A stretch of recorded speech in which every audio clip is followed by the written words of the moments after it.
Hey, it's your book hound here coming at you with book reviews every week. This is where we howl about the books that we love.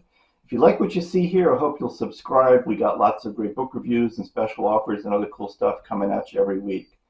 So, today we're going to talk about White River Burning by John Verdon. This is a David Gurney novel. Dave Gurney is a character created by John Verdon. This, I think, is the sixth book in the series.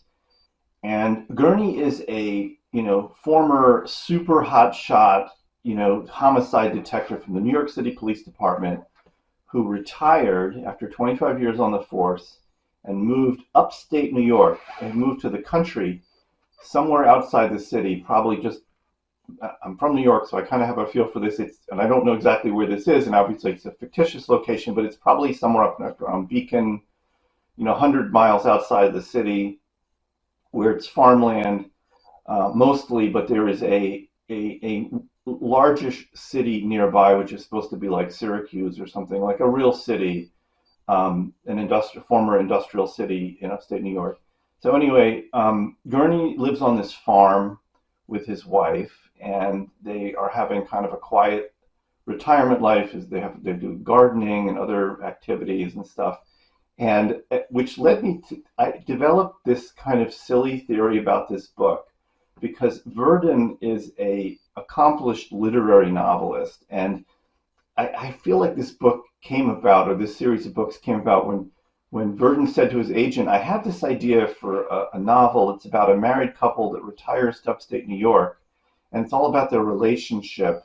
And his agent was like, John, that's not going to work. You have to have something a little more. There has to be, make it like a murder mystery. So out of that came this detective in upstate New York. But what's going on is you do have that sort of literary novel quality. It is about this relationship between this husband and wife and their farm in upstate New York in retirement, and a lot of the tensions and pleasures that come with that. But the White River in the title of the book, White River Burning, is a city. It's this industrial city nearby where there's real life trouble, and a there was a shooting, a police shooting of an unarmed black man in the city a year earlier, kind of like a Jefferson, Missouri or Minneapolis kind of thing.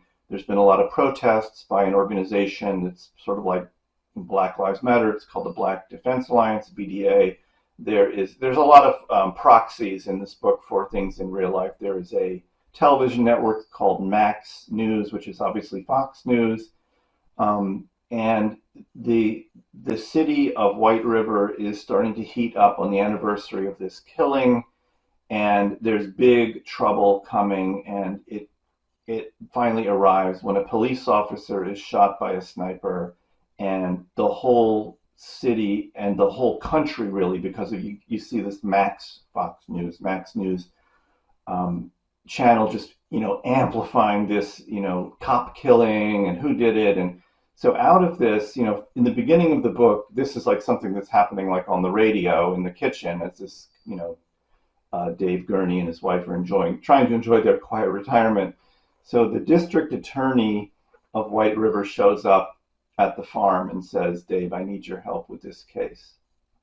We need to get to the bottom of what's going on here."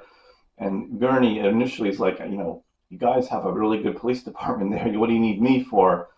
And that opens up, and the book is, on the one hand, like solving this mystery, who murdered this police officer, and it's fantastically complicated, but Verdon is a very, very skilled writer, and he lays it. It's all layered in, very, very carefully plotted, and you don't get confused for a second what's going on. But what the subtext is that this police chief of White River, you don't like him. He's too ambitious for his own good. He's using the situation to get more famous so he can run for attorney general and then maybe governor and president and who knows what all. And there's this motley crew of suspects and people who you think are your friends and they aren't, and the district attorney, he's got an agenda. Meanwhile, so Gurney decides he's going to take this case and become part of the DA's investigative squad. His wife doesn't want him to do it, but she's like, "Well, I guess if you're going to do it, you better do it," which if you've ever been married, is kind of a bad sign when your wife says that to you. But he gets into it, and he sees a lot of anomalies in this case. He doesn't like the way the investigation is going. He's suspicious of everybody. And he's kind of like that guy who's driving everybody crazy because even though they have a suspect, I mean, they have like a slam dunk suspect, and Gurney's like, it doesn't feel right to me. You've got the wrong guy. It's that kind of thing. So it goes.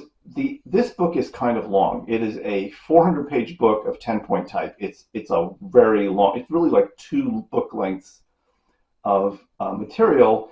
And Verdon is a good enough writer to keep it interesting. But there's a certain point where you reach this point of like absolute denouement, and like the story just seems 100% wrapped up, and you're like, there's still 100 pages to go. You're like, whoa, what? There's more? Really? Yeah. So there's more surprises in store. Um, so it's an engrossing read, and it's a very effective mystery. If you like, Gurney as a character, it's definitely going to be fun.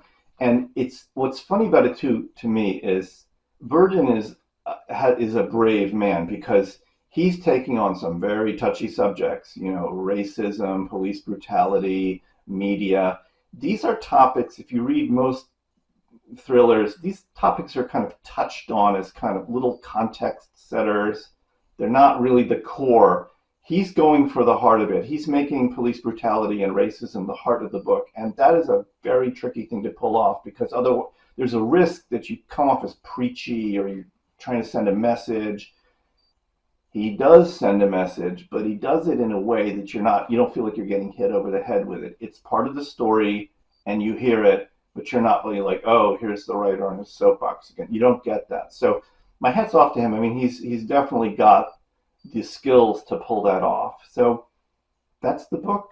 I'd recommend it if you're into that kind of thing.